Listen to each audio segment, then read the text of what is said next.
कहीं भी दिख जाए फोटो लेगा भैया। प्रोटोकॉल में थोड़ा हट जाइए, हम लोग भी हैं। समझाओ वहाँ का, नहीं समझाओ ना वहाँ, तुम्हारा कैमरा भी आ जाएगा। हट जाइए देखिए।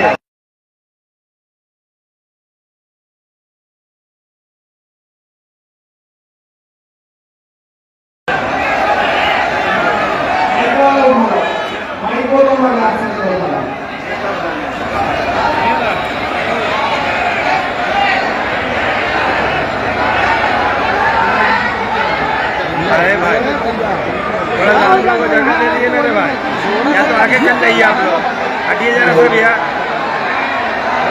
लिहाज करा तो आपने ऐसा नहीं किया, आप लोग थोड़ा साइड रहिए।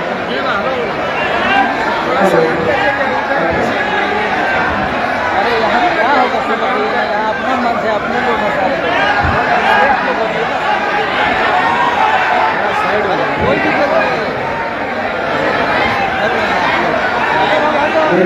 के सामने थोड़ा सा हजारों की तादाद में मौजूद सभा में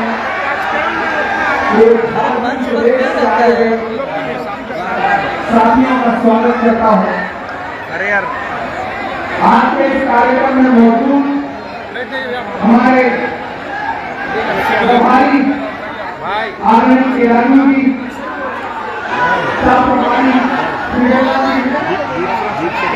हमारे अपने विभाग की प्रभारी आपके प्रदेश कांग्रेस कमेटी के नौजवान अध्यक्ष कमलेश यादव जी, हमारे प्रदेश चेयरमैन मंजूर अंसारी साहब यहाँ मौजूद,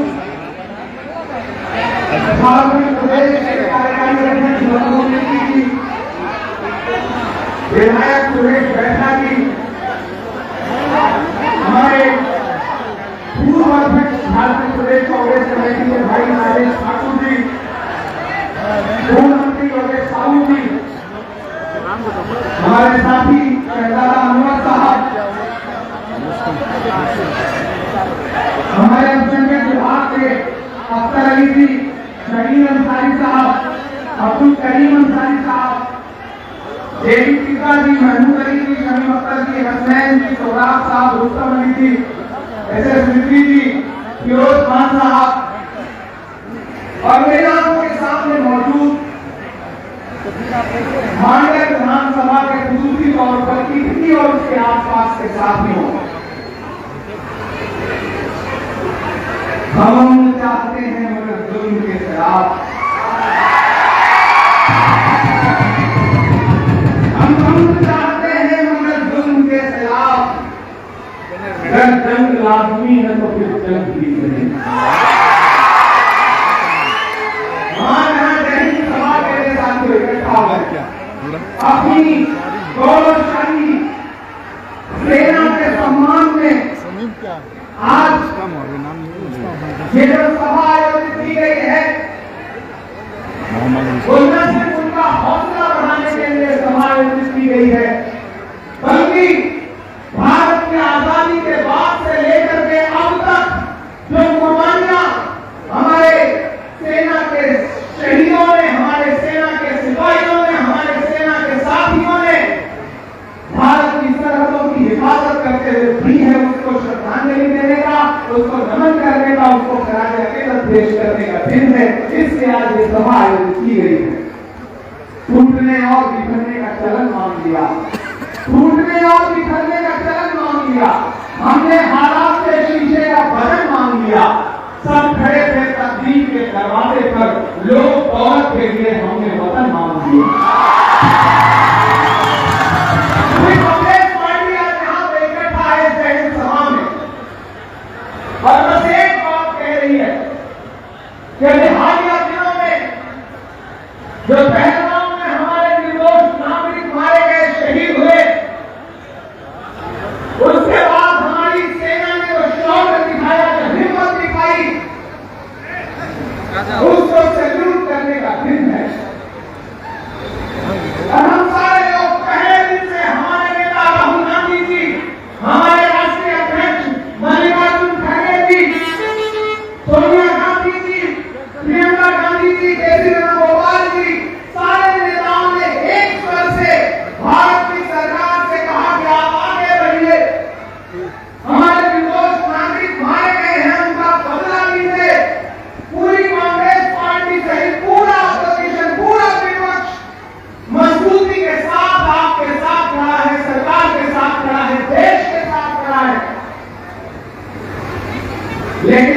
यहाँ खड़े होकर के ये पीड़ा भी ये दर्द भी व्यक्त करना चाहता हूँ कि एक तरफ तो 3 दिन में घटना घटी, हमारे नेता राहुल गांधी ने अपना विदेश का दौरा छोड़ करके जब दिल्ली पहुंचे तो सीधे जम्मू कश्मीर पहुंच करके जो पहलगाम के घायल थे उनसे मिलने का काम किया, लेकिन प्रधानमंत्री जब विदेश का दौरा छोड़ करके लौटे तो किसी घायल के पास नहीं गए, बल्कि बिहार के मधुबनी में जाकर के उन्होंने जनसभा को संबोधित किया। इधर मीडिया कहती है कि विपक्ष राजनीति ना करे सेना के नाम पर, विपक्ष सेना के नाम पे कभी राजनीति नहीं करना चाहता, न कभी करेगा। जिस विपक्ष के बड़े नेताओं ने इस मिट्टी के लिए अपनी जान कुर्बान कर दी, इंदिरा गांधी जी ने अपने सीने पर 3 दर्जन गोलियां खाई, जिस विपक्ष के प्रधानमंत्री राजीव गांधी जी ने इस मिट्टी के लिए अपनी जान कुर्बान कर दी, वो विपक्ष कभी सेना के नाम पर राजनीति नहीं कर सकता, न करेगा। लेकिन मैं तो सरकार से पूछना चाहता हूं कि ये तो देश भर में आपके पोस्टर लग रहे हैं सेना के नाम पर, आप ही में राजनीति नहीं है तो क्या? प्रधानमंत्री जी, मैं तो आपसे कहना चाहता हूं कि हमारी सेना के शौर्य को तो पूरा भारत सलाम कर रहा है, पूरी दुनिया सलाम कर रही है। जब पूरा भारत इस इंतजार में था कि पीओके हमारा होने वाला है, जब पूरा भारत इस इंतजार में था कि बलूचिस्तान अलग होने वाला है, ऐसे में अमेरिका में बैठे हुए गुफा ने आपसे क्या कह दिया कि आपने सीज़फायर का ऐलान कर दिया? जब पूरा देश उस पड़ोसी मुल्क के आतंक पर फायर था, गुस्से में था, ऐसे में कौन सी मजबूरी थी कि डीजीएमओ ने आपसे बात की, यहां बात की और एक झटके में सीज़फायर हो गया? और सीज़फायर का ऐलान आपने नहीं बल्कि अमेरिका में बैठे हुए ट्रंप गुप्ता ने किया। भारत एक संप्रभु राष्ट्र है, हम वो हैं कि जब इंदिरा गांधी जी ने पाकिस्तान के 2 टुकड़े किए, पूरा देश बनाया, तो अमेरिका के प्रेसिडेंट निक्सन ने कहा कि आप अपने पैर वापस खींचिए, अपनी सेनाएं पीछे बुला लीजिए, वरना हमारा 7वां बेड़ा तैयार है। तब उस लौह महिला आयरन लेडी इंदिरा गांधी जी ने निक्सन से कहा था कि 7वां नहीं, 8वां नहीं, 9वां नहीं, 10वां नहीं, जो बेड़ा फेंकना हो देख लो, भारत की सेनाएं पीछे नहीं हटेंगी जब तक पाकिस्तान की जरूरत है। मैं आपको बताता, प्रधानमंत्री जी गुजरात में गए हैं भाषण देने के लिए और वहां कह रहे हैं कि उस समय इंदिरा गांधी जी ने 90,000 सैनिकों को छोड़ दिया, अगर मैं उस समय होता तो मैं छोड़ता। मैं प्रधानमंत्री जी को याद दिलाना चाहता हूं कि मोदी जी आज तो आप ही प्रधानमंत्री हैं, जब पूरा देश इंदिरा गांधी को याद कर रहा है, ऐसे वक्त में आपके झारखंड का एक सांसद इंदिरा गांधी जी के व्यक्तित्व पर कीचड़ उछालने का काम कर रहा है। नाम नहीं बुलाने, आप जान रहे हैं कि मैं निशिकांत दुबे की बात कर रहा हूं। जब पूरा देश एकजुट होकर के खड़ा है तो विदेश में बैठ करके दुबे की बार बार इंदिरा गांधी जी पे सवाल खड़ा कर रहे हैं।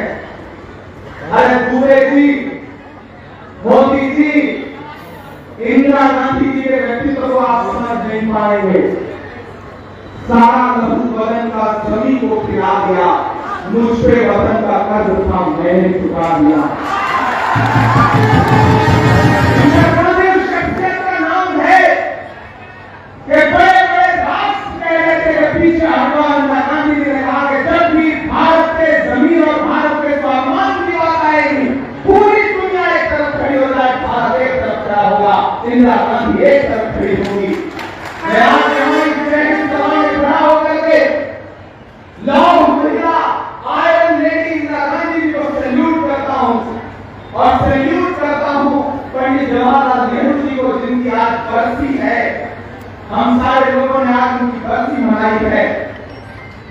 साथियों, मैं अपनी बहन शिल्पी बंधु प्रीति को बहुत बधाई भी दूंगा। मुझे याद है कि इसी मैदान में आया था, शाम हो चुकी थी, उजाला बहुत कम था, लाइट बहुत कम थी और आप सारे लोगों ने अपने मोबाइल की लाइट खोल दी थी और जिससे विजुअल पूरी दुनिया में गए थे और उसी दिन पूरे झारखंड ने ऐलान कर दिया था कि शिल्पी के खिलाफ जो साजिशें हैं, शिल्पी को कोई चुनाव नहीं हरा सकता। मैंने नहीं कहा था कि आप शिल्पी जी को एमएलए बना करके असेंबली पहुंचाइए, झारखंड में सरकार बनने जा रही है, अगर आप उन्हें एमएलए बना करके असेंबली में पहुंचाएंगे तो कांग्रेस पार्टी उन्हें मिनिस्टर बना करके आपके बीच में भेजेगी। और मुझे खुशी है कि मेरी पार्टी ने हम सब की बात रखी, हम सब की जबान रखी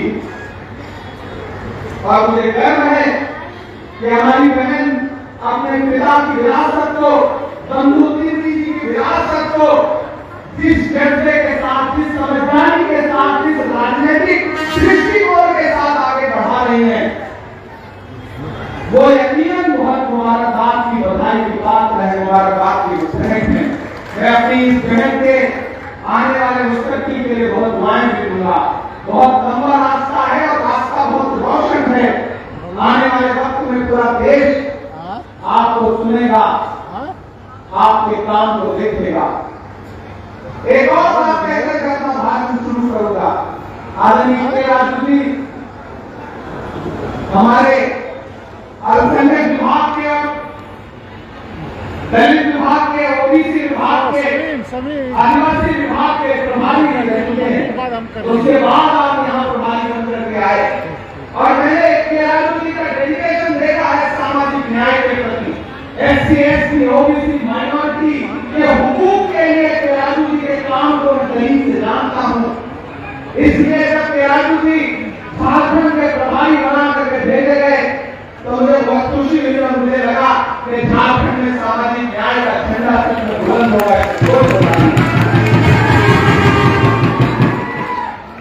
यहाँ हमारे मीडिया के साथी भी बैठे हैं। वो दिन याद है जब रात में जी न्यूज वाले इस्लामाबाद पे कब्जा कर रहे थे, कर चुके थे, आज तक वाले लाहौर पे कर चुके थे, न्यूज 18 वाले कराची पे कर चुके थे। वो एक ज्यादा चलाने वाला चैनल है, वो चाइना तक पहुंच गए थे। उस रात में लगा था कि चलो आज से मामला निपट गया, तो अखंड भारत का सपना है वो आज पूरा हो गया। लेकिन जब हम सुबह उठे तो पता चला कि हमारे चैनलों में यूं ही खबरें चला दी थी, बड़ा नुकसान माली कर रहे हैं, बड़ा नुकसान माली कर रहे हैं, चमन फूलों से खाली कर रहे हैं। जिन्हें सच्चाई कहनी चाहिए थी वही सबक दलाली कर रहे हैं।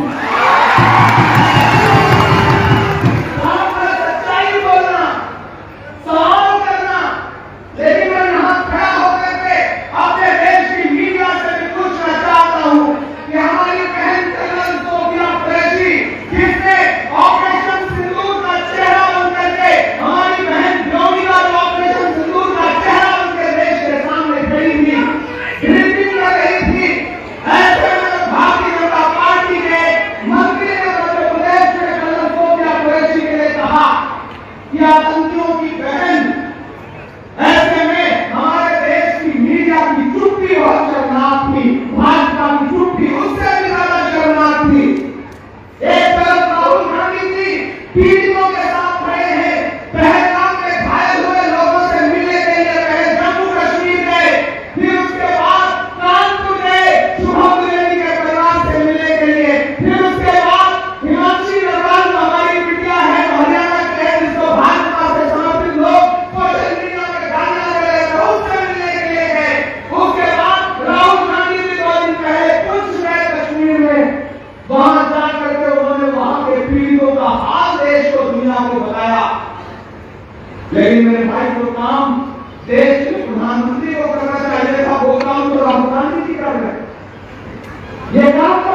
कि चुनावी सभाएं छोड़ करके उन्हें लोगों के बीच में जाना चाहिए था।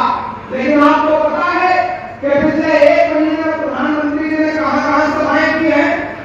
बिहार गए, मधुबनी में जनसभा किया, गुजरात के कच्छ में सभा किया, आंध्र प्रदेश और केरल में जाकर के सभा किया। लगातार सभाएं कर रहे हैं, लेकिन हमारे प्रधानमंत्री जी के पास न तो पीड़ित परिवार के लोगों से मिलने का समय है, न पीड़ित परिवारों का अपमान करने वाले अपने नेताओं के खिलाफ कार्रवाई करने का साहस है। मैं गया हूं साथियों, बिहार में छपरा में शहीद हुए बीएसएफ के सब इंस्पेक्टर मोहम्मद इम्तियाज के परिवार से मिलने गया था। मैं गया था गोपालगंज बिहार के शहीद रामबाबू जी के अंतिम संस्कार में शामिल होने के लिए मैं गया था। मैं गया था बंगाल के नदिया में शहीद हुए झंटू अली शेख और बीएसएफ के जवान थे, उनके परिवार से मिलने के लिए गया था। मैं उनके परिवार के लोगों को अपने सीने से लगा कर उनके आंसू पोंछ करके यहाँ आया हूँ। लेकिन मुझे बहुत अफसोस के साथ कहना पड़ रहा है कि लोग पहलगाम में निर्दोष मारे गए थे, न तो उनके परिवार से मिलने के लिए, न पहलगाम के बाद पाकिस्तान की नापाक गोलाबारी के बाद जो पुंछ में हमारे नागरिक शहीद हुए उनसे मिलने के लिए, न सेना के जो जवान सरहदों की हिफाजत करते हुए शहीद हुए उनके परिवार के आंसू पोंछने के लिए, न तो हमारे प्रधानमंत्री जी के पास समय है, न भाजपा के नेताओं के पास समय। उल्टा उनको अपमानित करने की कोशिश की जा रही है। भाजपा के नेताओं में होड़ लगी है कि कौन कितना सेना को अपमानित कर सकता है, कौन कितना शहीदों को अपमानित कर सकता है। एक मंत्री मध्य प्रदेश में खड़ा होकर के कहता है कि कर्नल सोफिया कुरैशी तो आतंकियों की बहन। एक उनका उप मुख्यमंत्री कहता है कि भारत की सेना तो मोदी के चरणों में नतमस्तक है। एक उनका हरियाणा का सांसद कहता है कि जब गोली बरस रही थी पहलगाम में तो जो वहां महिलाएं मौजूद थी उन्होंने अगर हिम्मत दिखाई होती तो फिर आतंकियों की हिम्मत न पड़ती। ये अपमान नहीं है तो और क्या है? साथियों, हम चाहते हैं मगर जुल्म के खिलाफ अगर जंग लाजमी है तो फिर जंग भी सही। ये धन की जंग है, ना जमीनों की जंग है। ये जंग है बका के उसूलों के वास्ते। जो खून हमने नष्ट किया है जमीन को, वो खून है गुलाब के फूलों के वास्ते। फूलेगी सुबह अंग लहू रंगी भी सही। अगर जंग लाजमी है तो फिर जंग भी सही।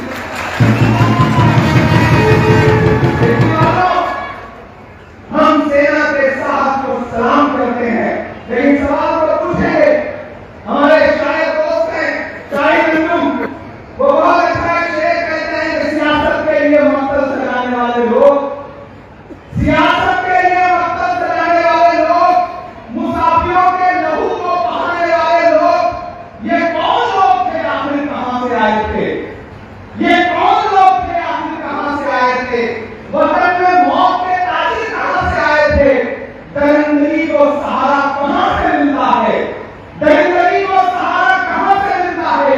सितमगरों को इशारा कहां से मिलता है? सवाल ये भी कभी अपने आप से पूछो, लहू बहाने से होता है फायदा किसको? हमारी किसमें हिफाजत की जिम्मेदारी थी? हमारी किसमें हिफाजत की जिम्मेदारी थी? कोई बताए हुकूमत कहां हमारी थी? दरिंदे खून से कब तक हमारे खेलेंगे हम, और कब तक आतंकवाद झेलेंगे? बताओ, पहले कर्म बंद क्यों नहीं होता? ये कारोबार सितम बंद क्यों नहीं होता? हमारे आंसू यहाँ अर्ज़े हाल किससे करें? हमारे आंसू यहाँ अर्ज़े हाल किससे करें? जवाब किससे मिलेगा? सवाल किससे करें? हम सवाल करते हैं, कोई टीम बैठी है तो देशद्रोही का कमरा देने के लिए उसके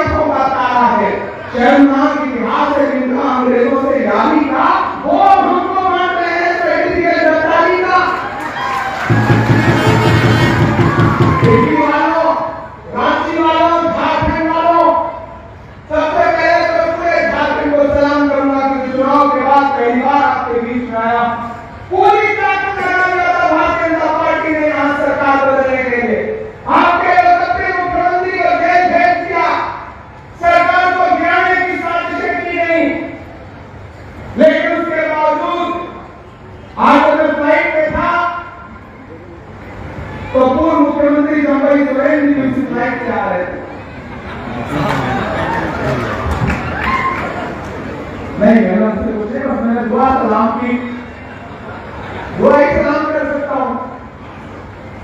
सोचिए कितनी साजिशें की गई, लेकिन भला हो झारखंड की जनता का, जिसने दिल्ली के सपनों को खंड खंड कर दिया और झारखंड को बचा लिया। बड़ी कोशिशें थी, बड़ी साजिशें थी, बड़ी मददें थी। गौतम से मुख्यमंत्री यहां छोड़े गए थे तो सुबह शाम जिस भाषा का इस्तेमाल कर रहे थे वही भारतीय जनता पार्टी का चरित्र है। लेकिन यहाँ के आदिवासी भाइयों ने, मुस्लिम समाज के लोगों ने, ओबीसी समाज के लोगों ने, महिलाओं ने, नौजवानों ने, अगड़ों ने, पिछड़ों ने, दलित भाइयों ने, सबने एक स्वर में कहा कि दिल्ली कितनी भी कोशिश कर ले, ये झारखंड है, ये भगवान बिरसा मुंडा की सरजमीन है। जब अंग्रेजों की बात यहाँ नहीं चली तो यहाँ मैं अंग्रेजों की बात नहीं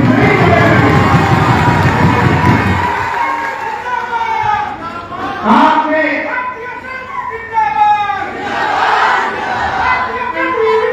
और लोग भारतीय सेना जिंदाबाद, इंडियन आर्मी जिंदाबाद,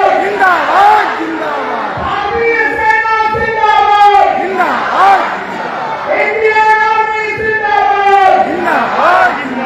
ये आपके नारे, ये गगनचुंबी नारे इस बात के गवाह हैं कि कांग्रेस पार्टी के एक एक शख्स की रगों में गरम सिंदूर नहीं, भारत की मोहब्बत बहती है, यहाँ की जबरदस्ती का लोग है। हम सेना के नाम पे राजनीति नहीं करते। राहुल गांधी जी ने जिस संजीवनी के साथ इस सरकार का इस मुद्दे पर समर्थन किया है वो बिरला है। वो अपने आप में इस बात का सबूत है, आने वाली नस्लें इस बात को याद रखेंगी। याद करिए जब मुंबई में अटैक हुआ था, उस समय यूपीए की सरकार थी, कुछ आतंकवादी पकड़े गए थे, हमारे लोग शहीद हुए थे। तब गुजरात के तत्कालीन मुख्यमंत्री को आज भारत के प्रधानमंत्री नरेंद्र मोदी जी वहां प्रेस कॉन्फ्रेंस करने के लिए पहुंचे थे। आंसू नहीं बरसा था, उन्होंने राजनीति की थी, लेकिन पूरी कांग्रेस पार्टी पूरे जोश के साथ खड़ी है इस मुद्दे पर और सरकार से कहती रही कि आप आगे बढ़िए, नामो निशान मिटाइए आतंक का। लेकिन फिर वही एक दिन सीज़फायर हो गया, पूरा देश अलग उम्मीद में था और सरकार ने ट्रंप चाचा के दबाव में सीज़फायर कर दिया। अब इस पर भी सवाल पूछने को कहते हैं कि हम सवाल नहीं पूछ सकते। क्यों नहीं पूछ सकते? हम पूछेंगे, हम आपकी से बात करेंगे, की तरफ शहर में तामिंदा करेंगे। तारीख बताती है कि हर दौर इस्लाम में हम जिंदा थे, हम जिंदा हैं, हम जिंदा रहेंगे। हम सवाल को पूछेंगे, झारखंड वालों, हमका क्यों कोई पैगाम नहीं जाता है? हमका क्यों कोई पैगाम नहीं जाता है? नफरतों पर कोई इल्जाम नहीं जाता है। आंख मूंदू तो वही खून दबा अंदर है, मेरी आंखों से पहलगाम नहीं जाता है।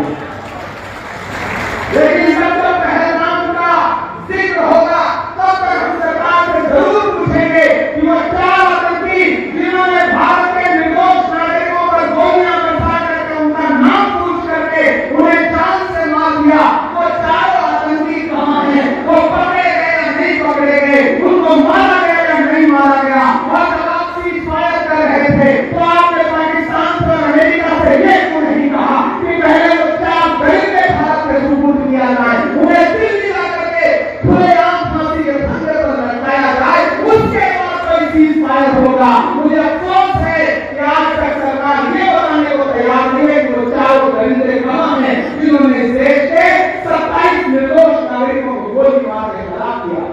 हम सवाल तो पूछेंगे, सवाल तो पूछना पड़ेगा साथियों।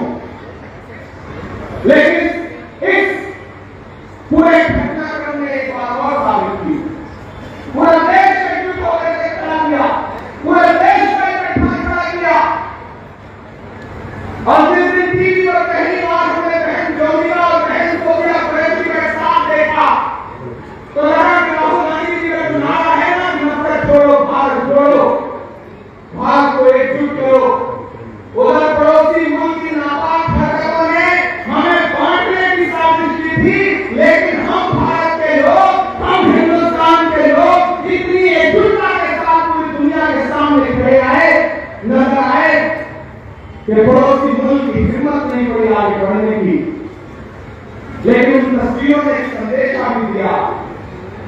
वो संदेशा ये था, ये किसने कह दिया तो दूसरे के बस कल्चर बनाते हैं। हम तो तालियों के साथ नहीं सुनना है इस बात को। ये किसने कह दिया तुमसे के बस पंचर बनाते हैं। वतन पर हंस के लोग कट जाए ऐसे सर बनाते हैं।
कभी कैप्टन मनोज पांडे बन करके इस देश के सब समाज के लोग भारत की सरहदों की हिफाजत के लिए खड़े मिलेंगे। इसलिए सरकार ने बैठे हुए लोगों आपसे गुजारिश है कि ऑपरेशन सिंदूर की क्रेडिट भारत की सेना को जाती है, प्रधानमंत्री जी के पोस्टरों को नहीं जाती है, भाजपा को नहीं जाती है। इसलिए पोस्टर लगाना बंद करिए। विपक्ष आपको सेना के नाम पे वोट नहीं मांगने देगा। विपक्ष खड़ा होकर के सवाल पूछेगा। विपक्ष सवाल पूछेगा कि वो चारों दरिंदे कब वापस आएंगे, कब उनको ला करके खुलेआम फांसी के फंदे पर लटकाया जाएगा। विपक्ष सवाल पूछेगा कि भारत जो एक संप्रभु राष्ट्र है, ऐसी कौन सी मजबूरी थी कि सीज फायर की सूचना ट्रंप ने दुनिया को दी। विपक्ष सवाल पूछेगा। विपक्ष सवाल पूछेगा कि जब रात के 8 बजे प्रधानमंत्री जी देश को संबोधित करने जा रहे थे तो उससे आधे घंटे पहले ट्रंप ने दुनिया को संबोधित करके बताया कि हमने व्यापार के दबाव में सीज फायर करवाया। मेरे भाइयों, सवाल तो इन सारी चीजों पर बनता ही है और हम सवाल पूछेंगे भी। आखिर में आपने पिछले कई घंटे से बहुत भाषण सुने। हाँ, मैं बिल्कुल कहाँ जा रहा हूँ, इतनी जल्दी हमने थोड़ी करना चाहिए।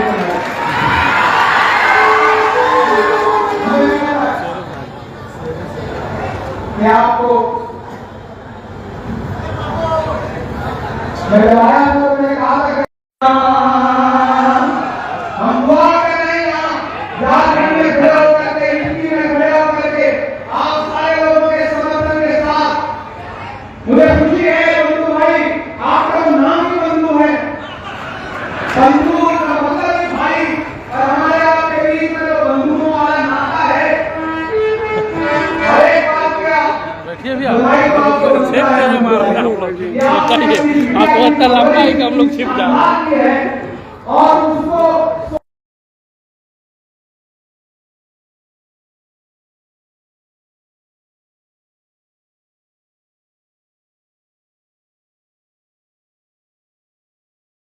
मेरा मस्कन मेरी जन्नत को सलामत रखना।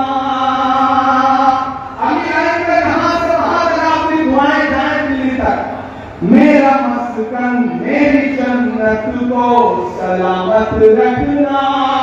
मेरे मौला मेरे भारत को सलामत रखना।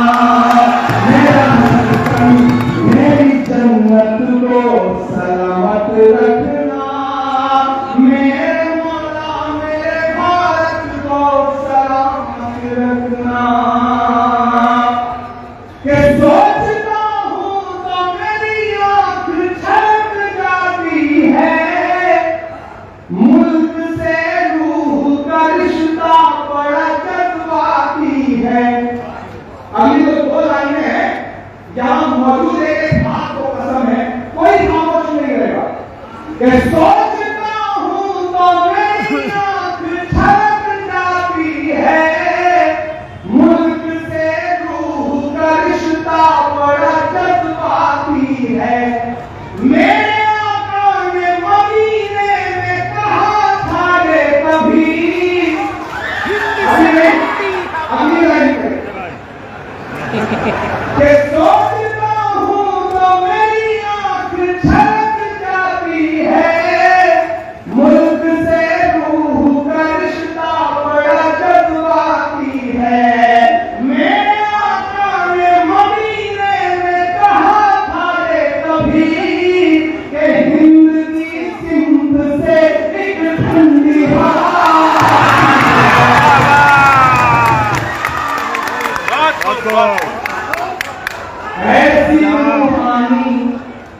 ऐसी रूहानी मोहब्बत को सलामत रखना।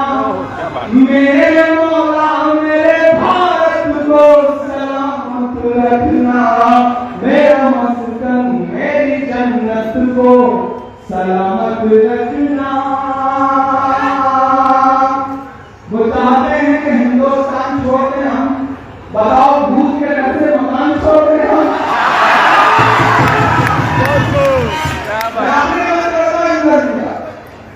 मेरे मौला मेरे भारत को सलामत रखना। और तमाम नफरत वाली ताकतों के नाम जिन्हें कर्नल सोफिया कुरैशी का बलिदान और कर्नल सोफिया कुरैशी की मुल्क के लिए वतन परस्ती ने चुनती हो, जिन्हें हर दिन किसी इमरान से, किसी अनवर से, किसी मंजूर से सवाल पूछना हो, जिन्हें हर दिन कपड़े देख करके वतन परस्ती नामनी हो, उन तमाम लोगों के नाम खड़ा होकर के इस जय हिंद सभा में शेर पढ़ता हूं कि तूने नफरत का जो बाजार सजाया हुआ है। तू ये कहता है मुसलमान पराया हुआ है। आज दिल चीर के दिखलाऊं वतन का नक्शा। आप याद है ना? आज दिल चीर के दिखलाऊं वतन का नक्शा। मेरा भारत मेरी सांसों में समाया हुआ है।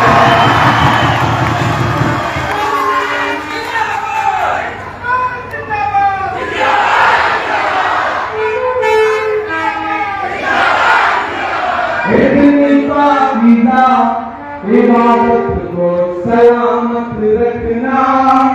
मेरे मौला मेरे भारत को सलामत रखना। मेरा मस्कन मेरी जन्नत को सलामत रखना। मेरे मौला मेरे भारत को सलामत रखना। मैं अपने नेता राहुल गांधी जी की तरफ से, मल्लिकार्जुन खड़गे जी की तरफ से, आपके प्रभारी दयालु जी की तरफ से, केशव महतो कमलेश जी की तरफ से, राजेश ठाकुर जी की तरफ से, चेतन अनवर साहब की तरफ से, मंजूर अंसारी जी की तरफ से, धीरज जी की तरफ से, आपके शहर बंदूकी जी की तरफ से, शिवला जी की तरफ से, और अपनी बहन शिल्पी बंदूकी जी के तरफ से पूरे झारखंड की नहीं बल्कि पूरे भारत को ये पैगाम देना चाहता हूं कि हम कल भी, हमारी पार्टी कल भी इस देश के लिए अपने शरीर का एक खून का कतरा लुटाने के लिए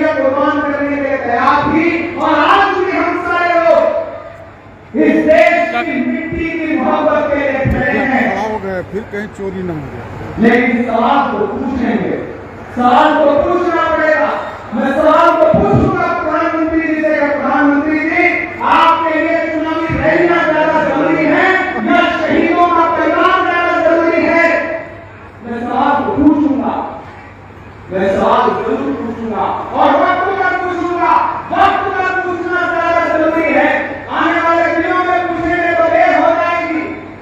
वक्त की कीमत हम सारे लोगों को करनी चाहिए। जो अखबार को 5 रुपए का एक मिलता है, वक्त निकल जाता है तो शाम को वही 5 रुपए का 1 किलो मिलता है। तो वक्त पर तो पूछना पड़ेगा। हम वक्त पर तो पूछेंगे साथियों, हम सवाल पूछेंगे। मुझे याद है कि अर्जुन के विज्ञान का छोकरा जब शहीद इम्तियाज के परिवार से मिलने, तो उनका एक 25 साल का बेटा है जिसका नाम भी इमरान है। मैं जब उससे मिलने गया तो उसने अपने दोनों हाथों से मेरे दोनों हाथ पकड़े और रोते हुए कहा कि मेरे पापा इस देश की मिट्टी के लिए शहीद हो गए। मुझे अपने पापा पर बहुत प्राउड है, फख्र है। लेकिन इमरान साहब हम ये भी कह रहे हैं कि अगर कल को इस देश के लिए मुझे भी अपनी कुर्बानी देनी पड़े तो मैं तैयार हूं। ये जज्बा है देश के लोगों का। मैंने गया झंडा अभिषेक के परिवार से मिले तो उनका 10 साल का बेटा मुझसे रो के कहने लगा कि मेरे पापा चाहते थे कि IAS बनूं। अगर मेरा एडमिशन सैनिक स्कूल में हो गया तो मैं अपने पापा की ख्वाहिश पूरी करूंगा और इस देश की सेवा करूंगा। जब मैं राम बाबू जी के परिवार के पास गया तो उनका परिवार भी रोते हुए यही कह रहा था कि हमारा एक बेटा तो शहीद हो गया, लेकिन अगर देश को जरूरत हो तो हमारे बाकी बेटे भी देश के लिए तैयार है। यही भारत है, यही हिंदुस्तान है। इसी का सपना लेकर के 4000 किलोमीटर राहुल गांधी जी चले थे। एक नारा लगाते हुए मुझे नफरत के बाजार में मोहब्बत की दुकान खोलनी है। झारखंड वालों का राहुल गांधी जी का जो संदेश था, उस संदेश से भाजपा घबराती है, उस मोहब्बत के संदेश से नफरत करती है। इसीलिए आपके सूबे में झारखंड में भी वक्त पर भारतीय जनता पार्टी नफरत दिखाई पड़ती है। लेकिन अब सरकार इंडिया गठबंधन की है, सामाजिक न्याय को समझने वाले लोगों की है। यहां से खबरें आती हैं, मुझे खबर आई थी जामताड़ा में एक बेटे को पुलिस स्टेशन में पीटा गया, उसकी मौत हो गई। मैंने उस परिवार से बात की है, मुझे पता चला कि हम मॉब लिंचिंग की घटनाएं हो रही हैं। जबकि मॉब लिंचिंग के खिलाफ जब मैं पिछली बार सरकार में आया था तो मैं मुख्यमंत्री जी से राजेश ठाकुर जी के साथ मिला था और मुख्यमंत्री जी ने कहा था कि हमने बिल गवर्नर के पास भेजा है, वो बिल अप्रूव हो जाएगा। उसके बाद किसी भीड़ की हिम्मत नहीं होगी कि वो किसी की जान ले सके।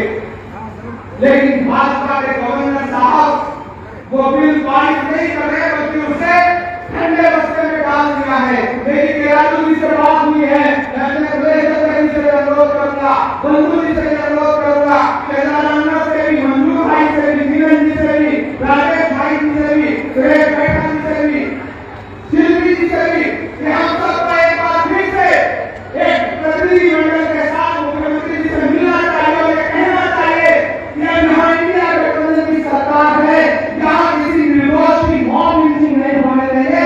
उसके लिए दो लड़ाई हमें लड़नी पड़ेगी, तो लड़ाई हम लड़ेंगे।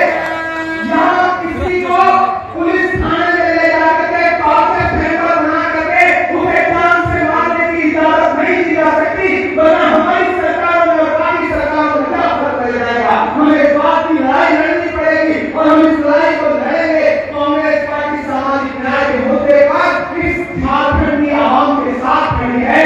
राहुल गांधी का जो वादा है वो राहुल गांधी का वादा है, उस वादे को निभाने के लिए हम लोग लड़ाई लड़ेंगे। राहुल गांधी जी ने देश की संसद में कहा था कि सरकार मोदी की है, ठीक है, लेकिन सिस्टम हमारा है। हम जातिगत जनगणना करवा के रहेंगे।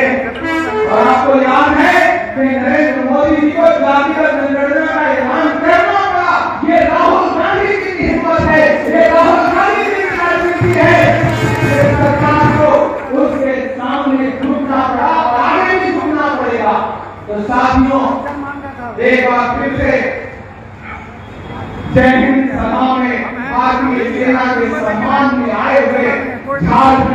हजारों लोगों को जो दोपहर 1 बजे से पिछले 5.5 घंटे से यहाँ मौजूद है, खत्म हो गया। मैं उन सबका शुक्रिया अदा करता हूँ।